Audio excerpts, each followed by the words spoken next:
Dewi dalam Pasungan. Bagian 1. Jilid 1. Matahari baru saja tenggelam. Dalam udara yang beranjak gelap itu, keadaan di pekuburan Jati Anom nampak diselimuti kesunyian. Padahal, belum lama berselang rombongan pengantar jenazah yang berjumlah hampir 100 orang meninggalkan tempat itu. Di ujung kanan tanah pekuburan, di bawah sepokok batang kamboja kecil, tampak seonggok tanah makam yang masih merah ditaburi oleh bunga-bunga aneka warna. Di kejauhan, terdengar suara kicau burung yang kembali ke sarangnya. Lalu sunyi lagi, dan udara semakin gelap. Pada saat itulah 3 sosok berpakaian serba hitam muncul dari arah timur tanah pekuburan. Ketiganya sesaat tegak berhenti, meneliti keadaan. Ketika tidak seorang pun kelihatan di tempat itu, ketiganya melangkah bergegas menuju kuburan baru. 2 dari 3 orang ini memanggul Pacul, satunya membawa linggis. "Ini kuburannya, kita harus bekerja cepat," terdengar orang yang membawa linggis berucap. "Tak usah khawatir, kuburan baru, tanahnya masih lembek. Sebentar saja kita pasti menemukan peti itu," jawab pemanggul Pacul di sebelah kanan. Lalu, bersama temannya, dia mulai memacul dan menggali tanah kuburan. Keduanya bekerja keras dan cepat, tidak berhenti-henti menggali sampai akhirnya salah satu mata Pacul terasa dan terdengar menghantam benda keras. "Peti jenazah," seru orang yang memacul di sebelah kanan. Dengan tangannya dia menggeser tumpukan tanah, kawannya ikut membantu. Dalam gelapnya malam, kemudian terlihat kayu tutup peti jenazah. "Berikan linggis," orang di dalam lubang berteriak. Lelaki yang memegang linggis menyahuti, "Biar aku yang membuka tutup peti." Lalu dia melompat turun ke dalam liang kubur yang barusan dibongkar itu. Dengan ujung linggis, dia mulai mengungkit tepi penutup peti. Terdengar suara berkereketan ketika kayu penutup peti jenazah mulai terkuak. "Ganjal dengan paculmu, aku akan mengungkit ujung sebelah sana," si tukang linggis berkata. Kawannya lalu mengganjalkan paculnya di bawah penutup peti yang terkuak. Ketika ujung yang lain berhasil diungkit pula, maka penutup peti itu pun dengan mudah bisa ditarik lepas. "Hai!" Orang yang membuka penutup peti berseru kaget tapi juga keheranan. 2 kawannya sama-sama membesarkan mata, terperangah. Salah seorang dari mereka malah berjongkok dan memasukkan kedua tangan ke dalam peti, meraba-raba. "Kosong," desisnya sambil menengadah ke arah kedua temannya. "Petinya kosong, kalian lihat sendiri, kami sudah melihat. Ini aneh, mana jenazah putri hartawan itu? Dan, kita kemari bukan untuk mencari mayat, tapi mencuri harta yang kabarnya ikut dikuburkan bersama jenazah Yuniarti, putri bungsu hartawan Tambak Jati." Untuk beberapa lamanya, ketiga orang itu tertegun saling pandang. "Ada suatu rahasia di balik semua ini, rahasia yang kita tidak mengerti." "Kau betul, putri hartawan itu diketahui mati, lalu dikubur di tempat ini. Tapi ketika dibuka, petinya ternyata kosong, tak ada jenazah, apalagi harta. Mungkinkah jenazah itu gaib? Atau seseorang telah mendahului kita? Tapi gila, mustahil, tidak mungkin." "Lalu, jangan-jangan," yang berkata adalah lelaki yang tadi mencongkel penutup peti jenazah dengan linggis. Belum lagi ucapannya berakhir, tiba-tiba terdengar bentakan garang. "Bagus, jadi ini kerja kalian, membongkar makam mencari harta. Kalian tahu makam siapa yang kalian bongkar? Benar-benar mencari mampus." 3 lelaki berpakaian serba hitam di dalam lubang sama mendongak ke atas. Di tepi kuburan, mereka melihat seorang lelaki bertubuh jangkung berwajah garang dan membekal sebatang golok di pinggangnya, tegak bertolak pinggang. Mereka segera mengenali siapa orang ini. Salah seorang dari ketiganya segera menjawab, "Lancang Item, kau tidak lebih baik dari kami. Mengapa mencampuri pekerjaan kawan segolongan?" Orang yang tegak di tepi kuburan mendengus. "Aku berhak melakukan apa saja di sini karena aku ditugasi mengawasi makam ini." "Siapa yang menugasimu? Bangsat, kau tak layak bertanya," hardik Lancang Item. "Kalian telah melakukan satu kesalahan besar. Membongkar kuburan dan punya niat jahat untuk mencuri. Kau lihat sendiri, peti ini kosong, tak ada mayat, apalagi harta. Sudahlah, mengapa harus ribut-ribut di tempat ini? Mari kita pergi saja," kata lelaki yang memegang linggis. "Tidak. Kalian akan tetap di lubang itu." Lancang Item maju 1 langkah. "Apa maksudmu?" orang dalam kubur bertanya. Sret, Lancang Item hunus goloknya. Dalam gelapnya malam, benda itu masih tampak seperti berkilau tanda selalu diasah. Melihat gelagat tidak baik ini, 3 orang di dalam kubur segera memanjat ke atas. Saat itulah golok di tangan Lancang Item berkelebat.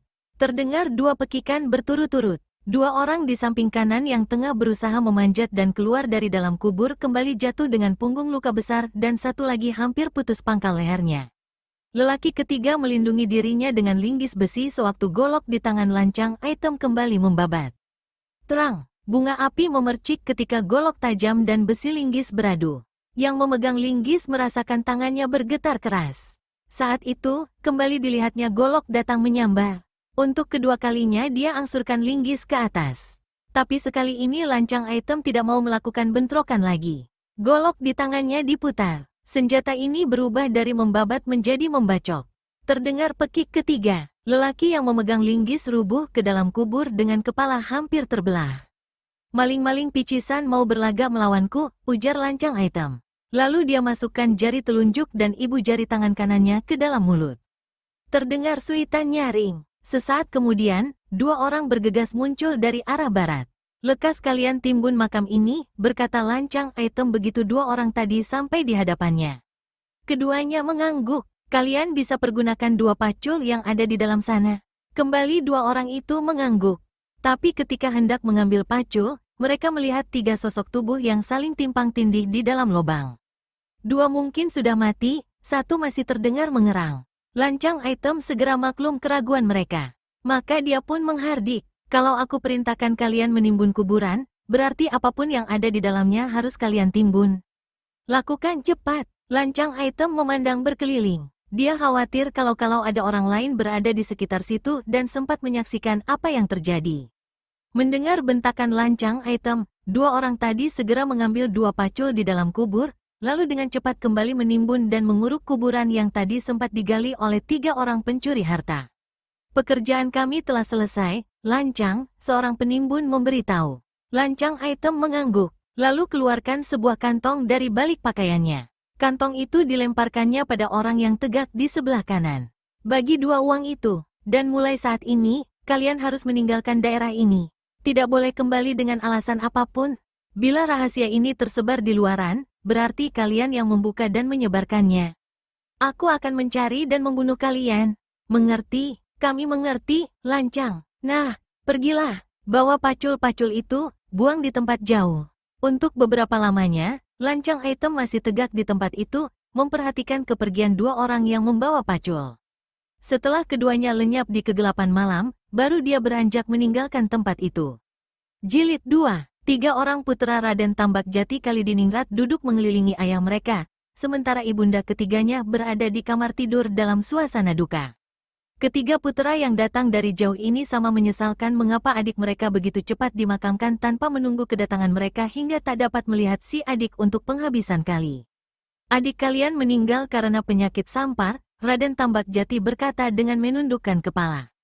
Jika tidak segera dimakamkan, bisa-bisa banyak orang yang akan ketularan, termasuk seisi rumah besar ini. Kalian, putra-putraku yang kucintai, aku dapat merasakan apa yang ada di lubuk hati kalian. Besok, pagi-pagi sekali, kalian bertiga bisa menyambangi makamnya di pekuburan Jatianom. 2 tahun lalu, yang bicara adalah Tubagus Kalidiningrat, putra tertua yang datang dari Solotigo. Ketika adik Yuni mencapai usia 14 tahun, saya mendengar kabar dirinya menderita semacam penyakit aneh. Penyakit seperti kurang ingatan. Raden Tambak Jati angkat kepalanya dan menatap paras putra sulungnya itu. Dari mana kau mendengar kabar itu? Siapa yang mengatakan begitu padamu? Saya tidak ingat dengan pasti, ayah. Hanya saja, apakah kabar itu betul? Kabar fitnah, fitnah busuk yang disebarkan oleh orang-orang yang tidak suka pada kita. Jangan kau percayai hal yang memalukan itu, Tubagus. Saya memang tidak pernah mempercayainya, ayah, jawab Tubagus Kalidiningrat. Kalian bertiga datang dari jauh, tentu, sangat letih. Pergilah beristirahat dulu, sehabis Ba'dal Isya akan diadakan pengajian. Kuharap kalian bertiga turut hadir. Ketiga putra Tambak Jati sama mengiyakan lalu meninggalkan tempat itu, tepat pada saat lancang item datang menghadap. Hartawan Tambak Jati menunggu sampai ketiga putranya meninggalkan tempat itu, lalu berdiri dan memberi isyarat agar mengikutinya. Katakan cepat apa yang menyebabkanmu baru saat ini sampai kemari, bertanya Tambak Jati. Lancang item lalu menuturkan apa yang terjadi di pekuburan Jatianom. Apa yang kau lakukan sudah cukup baik. Hanya saja masih ada yang kurasa mengganjal. Hal apakah itu, Raden? Tanya lancang item. Dua orang tukang timbun itu seharusnya kau bereskan juga hingga semua rahasia tidak bisa bocor. Saya sudah memberinya uang, menyuruhnya pergi dari daerah ini dan mengancamnya. Mereka tak mungkin akan membocorkan rahasia itu, Raden. Lagi pula saya sudah kenal lama keduanya. Mereka bisa dipercaya. Raden Tambak Jati tetap merasa tidak enak di dalam hatinya. Lalu dia berkata, mulai hari ini, paling tidak 1 kali seminggu kau menjenguk tempat itu, lancang. Itu menjadi tugas saya, Raden. Apakah saya juga harus membawa obat-obatan dari perempuan tua bernama Mbah Gromboh itu? Tidak perlu. Sejak lama aku dan istriku sudah menduga perempuan itu tidak mampu mengobati. Hanya saja selama ini kita memakainya karena mengharapkan ada kebaikan. Kenyataannya memang tidak. Tempat yang kau pilih itu benar-benar baik dan aman, lancang. Lancang item mengangguk. Tempatnya sangat terlindung. Tak ada manusia yang pernah mendekati tempat itu. Sama sekali tidak dijejak binatang buas. Sumber air terdekat tidak jauh dari situ. Sewaktu-waktu saya akan mengantarkan Raden, ujar lancang. Kau boleh pergi. Jangan lupa menyirap-nyirap segala cerita dan desas-desus di luaran. Akan saya lakukan, Raden. Lancang item membungkuk hormat, lalu tinggalkan hartawan Tambak Jati Kalidiningrat. Bukit Jati Padang hanya merupakan sebuah nama karena tidak pernah dijejaki penduduk yang tinggal sekitar hutan luas di mana bukit itu terletak. Di situ tidak ada binatang buas, tidak terdapat sesuatu yang angker. Hanya sulitnya mencapai bukit yang ditumbuhi sejenis tanaman penuh duri yang terpesat ke sana karena mengejar rusa buruan. Kabarnya, memang terdapat banyak rusa di Bukit Jati Padang. Namun, binatang-binatang itu tidak menjadi daya tarik orang atau penduduk sekitarnya. Di puncak bukit, tak berapa jauh dari sebuah mata air kecil tapi jernih, secara tidak terduga tampak berdiri sebuah bangunan bertiang bambu hutan, beratap rumbia, dan sama sekali tidak berdinding. Mendapatkan adanya bangunan ini saja di tempat itu sudah merupakan suatu keanehan. Ditambah dengan apa yang terdapat di bawah atap gubuk itu, maka tampaklah satu keluarbiasaan. Di bawah atap rumbia, di atas lembaran-lembaran papan jati kasar, tampak duduk seorang dara berusia sekitar 16 tahun. Rambutnya tergerai sepanjang bahu, mengenakan pakaian berbentuk jubah panjang terbuat dari kain kasar, tegak dan berlapis dua. Kelihatannya, dara ini duduk termenung, tetapi sepasang bola matanya sesekali tampak berputar aneh. Lalu mulutnya menyunggingkan senyum. Dari mulut itu, acap kali terdengar suara seperti mendesah kedinginan. Ada kalanya dara ini tertawa melengking-lengking. Kadang-kadang tanpa diketahui sebabnya, dijambaknya rambutnya yang hitam. Di lantai di hadapannya, sejangkauan kedua tangannya, bertebaran berbagai buah-buahan. Sebagian telah banyak yang busuk. Lalu ada sebuah kendi tanah berisi air yang tergoleh dan tumpah sebagian isinya. Dara di dalam gubuk ini hanya mampu menggeser tubuhnya sedikit saja karena kedua kakinya dijepit pada 2 buah lubang di antara 2 balok jati. Kedua balok ini diikat erat dengan 2 untai besi yang ujung-ujungnya dikunci dengan kura-kura besi. Jelas, dara ini diasingkan dan dipasung di bukit terpencil itu. Wajahnya yang pucat jelas menunjukkan dia kurang makan atau tidak peduli dengan makanan. Tubuhnya kuyu lemas tanda kurang minum.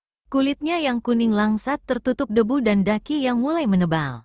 Semua itu menunjukkan bahwa paling tidak sang dara telah dipasung di tempat itu lebih dari 5 hari lalu. Siapakah dara yang malang ini?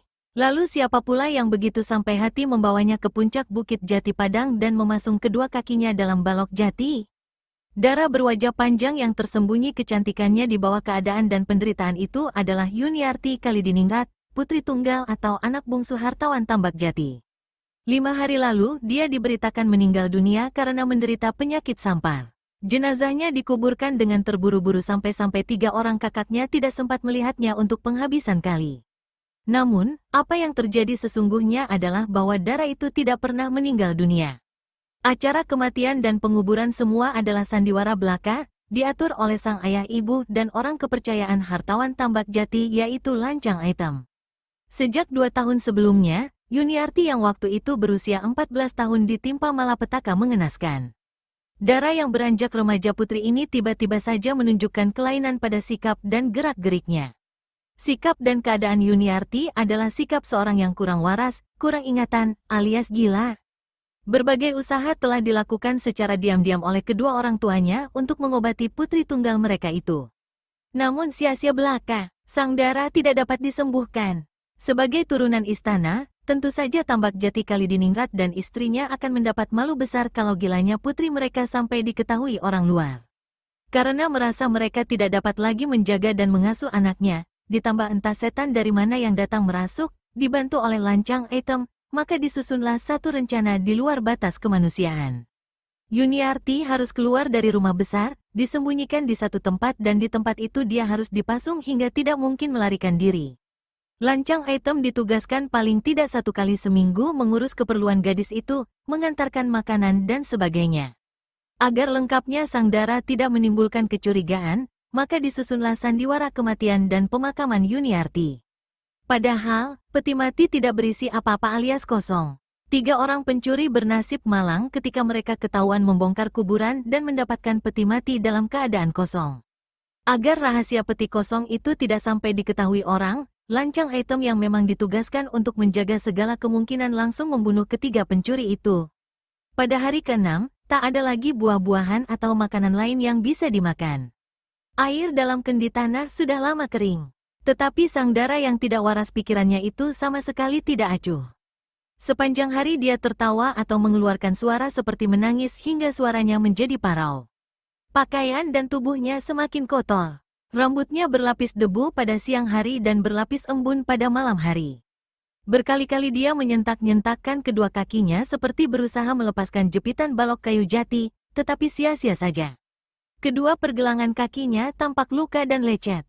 Lantai papan kotor dan menghampar bau amis dan bau kotoran. Dan karena si Dara membaringkan tubuhnya di lantai yang sama jika mengantuk, maka pakaiannya pun ikut menjadi kotor dan bau. Sungguh mengenaskan penderitaan gadis 16 tahun ini. Tetapi justru dia sendiri tidak menyadari apa sebenarnya yang tengah dialaminya. Pada pagi hari ke-7, belum lama matahari muncul menerangi bumi. Di saat Yuniarti duduk sambil mengeluarkan suara mencaci maki tiada henti dan tangan kiri kanan menjambaki rambutnya sendiri, dari rerumpunan semak belukar dekat mata air tiba-tiba terdengar suara mendesis panjang, disusul dengan muncul dan meluncurnya 2 ekor ular hijau berkepala besar pipih. Seperti tertarik oleh bau busuk yang datang dari gubuk, kedua binatang ini, satu jantan satunya betina, meluncur cepat ke arah Yuniarti. Di depan gubuk tanpa dinding, kedua binatang itu berhenti. Sebagian tubuhnya sebelah bawah terus menempel ke tanah, sebagian yang sebelah atas berdiri tegak, lidah terjulur keluar masuk, mulut membuka memperlihatkan gigi dan taring-taring runcing, sedang sepasang mata merah pekat tidak berkedip. 2 ular ini adalah 2 kobra hutan yang ganas dan sangat berbisa. Sekali seseorang atau binatang sempat digigit atau dipatuknya, pastilah akan menemui kematian dalam waktu beberapa kejapan mata. Tetapi anehnya di hadapan gubuk, 2 ekor ular kobra hutan itu sama sekali tidak menyerang, apalagi mematuk Yuniarti. Binatang ini tegak lama sekali, tidak bergerak. Sang Dara sendiri dalam ketidakwarasannya sama sekali tidak menyadari bahaya apa sebenarnya yang dihadapinya saat itu. Malah sambil tertawa cekikikan dia menjentik-jentikkan jari-jari tangan kiri dan kanannya ke arah 2 ekor ular kobra hutan. Binatang-binatang ini menarik kepalanya masing-masing ke belakang, sikapnya seperti hendak mematuk. Tapi tidak. Setiap jentikan yang dibuat Yuniarti diikuti kedua ular itu dengan menggoyang-goyangkan kepalanya ke kiri atau ke kanan. Semakin cepat Sang Dara menjentik, semakin cepat pula goyangan kepala ular. Jika lambat jentikan, maka lambat pula gerakan kepala kedua binatang itu. Yuniarti tertawa pula, selain menjentik-jentik mengeluarkan suara telik, telik, telik di ujung-ujung jarinya, Dara itu juga menggerak-gerakkan tangannya. Dan terjadilah hal yang tidak dapat dipercaya. Kedua ekor ular kobra menggerak-gerakkan tubuh mereka sebatas pinggang ke atas kian kemari seperti menari. Entah berapa lama hal itu berlangsung, sampai akhirnya Yuniarti merasa letih dan berhenti menjentik-jentik. Dara ini letakkan kedua tangannya di atas paha. Tangannya kemudian dipukul-pukulkan ke paha. Mulutnya berucap, "Kawan-kawanku, anak-anak manis berkepala besar yang lucu, bermata merah yang bagus, mari mendekat. Mari kita lanjutkan permainan. Aku banyak permainan dan aku akan ajarkan pada kalian. Mari mendekat, letakkan kepala kalian di telapak tanganku." Aneh, sungguh aneh, seolah-olah mengerti apa yang diucapkan Sang Dara. Kedua binatang berbisa dan mematikan itu meluncur mendekat, naik ke atas lantai papan jati, lalu menjulur dan mendekatkan kepalanya di telapak tangan Sang Dara. Satu di telapak kiri, lainnya di telapak tangan kanan. Ah, wajah-wajah kalian ternyata tidak cakap. Tapi lucu, aku suka pada kalian. Aku mau berteman dengan kalian, kata Yuniarti pula. Lalu tangannya kiri kanan mengusap-usap kepala kedua ular kobra hutan itu. Binatang-binatang ini kedip-kedipkan kedua mata masing-masing seperti senang dan keenakan. Ketika Yuniarti berhenti mengusap, kini dua ekor ular kobra itu yang ganti mengusap tangan sang dara, yakni menjilati telapak tangan yang terkembang. Kedua telapak tangan yang tadinya kotor berdebu dan penuh daki itu, sebentar saja menjadi putih bersih. Hai, hik, kalian mencuci tanganku yang kotor. Hik, terima kasih, kalian sahabat yang baik. Dua ekor ular kobra mengibas-ngibaskan ekor masing-masing seolah-olah senang mendengar kata-kata Yuniarti. Kedua binatang ini lalu menjilati bagian tubuh sang dara yang lain. Lengannya, kedua kaki, lalu leher dan wajahnya. Sesekali terdengar suara tawa cekikikan Yuniarti karena kegelian. Selagi dua ekor ular itu menyisiri rambut sang dara dengan ujung-ujung ekor mereka, tiba-tiba terdengar suara langkah mendatangi. Semak belukar tersibak dan tampaklah seorang lelaki bertubuh tinggi muncul membawa sebuah buntalan kain. Orang ini bukan lain adalah Lancang Item yang datang membawa makanan dan buah-buahan baru untuk Yuniarti. Lancang Item hentikan langkahnya begitu kedua matanya melihat dua ekor ular kobra berada di dekat sang dara. Yuniarti tak bergerak dalam duduknya. Matanya memandang tajam ke arah Lancang Item. Dua ekor ular kobra juga tampak tegak dengan kepala terpentang menghadap Lancang Item. Kedua kobra ini berubah memperlihatkan sikap ganas dan siap menyerang. Perlahan-lahan Lancang Item turunkan buntalan yang dipanggulnya. Matanya tidak lepas dari memperhatikan dua ekor ular yang kini terdengar mulai mendesis-desis. Begitu buntalan diturunkan, tangan kanan Lancang Item cepat menempel ke hulu golok di pinggang. Raden Ayu. Suara Lancang Item bergetar karena ketakutan. Dia tak berani mendekat. Bagaimana? Kau bersahabat dengan ular-ular jahat dan berbisa itu? Manusia gila, teriak Yuniarti. Lalu dia melengking tinggi. Dua ekor ular di sebelahnya ikut mendesis panjang. Membuat Lancang Item ketakutan dan mundur satu langkah. Dua orang berbaju hijau ini sahabat-sahabatku. Mereka tidak jahat. Mereka tidak seperti kalian, manusia-manusia laknat. Dua orang berbaju hijau, ujar Lancang Item terheran. Dua orang siapa maksudmu? Dan Ayu? Mereka sahabat-sahabatku, teriak Yuniarti sambil menuding pada sepasang ular kobra hutan berwarna hijau. Lancang Item sesaat terdiam sambil gigit bibirnya. Kalau mereka sahabat-sahabatmu, suruh mereka pergi dulu. Suruh keduanya menjauh. Aku datang membawa makanan dan buah-buahan untukmu. Manusia gila, teriak Yuniarti. Dua ekor ular kobra kembali keluarkan suara mendesis. Jangan berani menyuruh pergi mereka. Kau yang harus pergi. Aku tidak butuh makanan. Pergi. Raden Ayu, dengar baik-baik. Dua ekor ular itu sangat ganas dan berbisa. Kau bisa dibunuhnya. Tidak, mereka tidak akan membunuhku, tapi akan membunuhmu, teriak Yuniarti.